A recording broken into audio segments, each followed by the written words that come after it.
হয় ঘৰৰ ওলালে পানী নহয়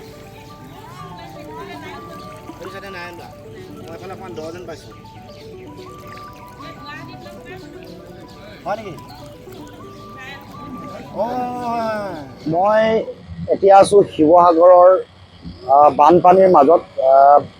ভয়াৱহ বানপানীয়ে চাৰিওফালে আক্ৰান্ত কৰিছে এতিয়া নিমাইজানৰ বিস্তৃত অঞ্চলৰ মাজত আছোঁ আৰু ইয়াত যথেষ্ট ভিতৰুৱা অঞ্চল যিবোৰ আছে অকণমান পানী শুকাইছে কিন্তু তথাপিও এতিয়াও এবুকু পানী আছে কিন্তু সেই অঞ্চলসমূহত এই দুটামান দিনৰ পৰাহে তেওঁলোকে সাহায্য পোৱা আৰম্ভ কৰিছে আগৰ সময়ছোৱাত বহু বেছি পানী আছিলে কাৰণে যোগাযোগৰ ব্যৱস্থা অতি দুৰ্বল হোৱাৰ কাৰণে বা সেই অঞ্চলত আমিবোৰ গৈ নোপোৱাৰ কাৰণে বা সেই অঞ্চলত থকা আমি খবৰ খাতি নোপোৱাৰ কাৰণেও কিছু অসুবিধাৰ সন্মুখীন হৈছিলে কিন্তু এতিয়া এই অঞ্চলসমূহত সকলো ৰাইজে সুবিধাও পাইছে আৰু কিছু পানী কমাৰ কাৰণে কিছুমান মানুহ ঘৰলৈ ঘূৰি গৈছে নতুবা চাদৰ ওপৰতো বহু পৰিয়াল একেলগে আছে গতিকে এতিয়া আমি চৰকাৰৰ প্ৰতি আমি আহ্বান জনাইছোঁ যে এতিয়া কিছু পানী কমিছে আৰু মই ভাবোঁ যে আৰু ৩-৪ দিনৰ ভিতৰত পানী নাইকিয়া হ'ব বা কিছু আৰু যথেষ্ট কমিব কিন্তু ইয়াৰ পাছৰ পৰ্যায়ৰ যি সমস্যা থাকিব স্বাস্থ্যজনিত সমস্যা ৰোগ বিশেষকৈ বহু পশু খাদ্যৰ অভাৱৰ দেখা পোৱা গৈছে কালি গতিকে এই গোটেই কামবোৰ চিকিৎসা সেৱা পশু খাদ্য শিশু প্ৰসূতিৰ চিকিৎসা সেৱা এইবোৰ যাতে খুব সুপৰিকল্পিতভাৱে চৰকাৰৰ ফালৰ পৰা কৰা হয় স্বেচ্ছাসেৱী অনুষ্ঠানসমূহেও কৰিছে বিভিন্ন দল সংগঠন ৰাইজো আহিছে আমি সকলোকে আহ্বান জনাম যে আগন্তুক দিনসমূহৰ হেল্থ এণ্ড হাইজিন তাৰ লগে লগে চিকিৎসা সেৱা বিভিন্ন ধৰণৰ বানপানীৰ ফলত উৎপত্তি হোৱা বিভিন্ন ধৰণৰ ৰোগৰ প্ৰাদুৰ্ভাৱ হোৱাৰ সম্ভাৱনা আছে গতিকে আমি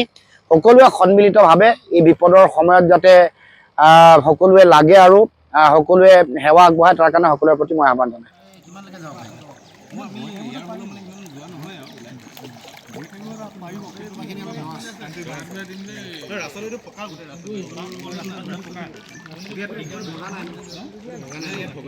এইটো মানে কি প্ৰথম আমি মানে কি এনেকুৱা মানে পানী দেখাই নাই মানে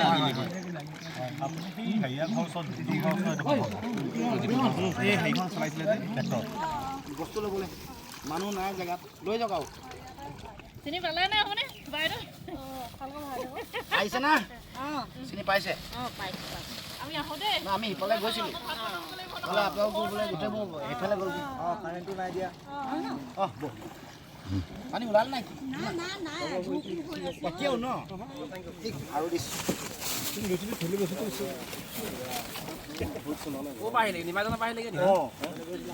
পাৰ হৈ যাম বুলি ভাবিছিলোঁ পানী চানী কমি গ'ল সেইকাৰণে এইফালে বাইদেউহঁত আহিছে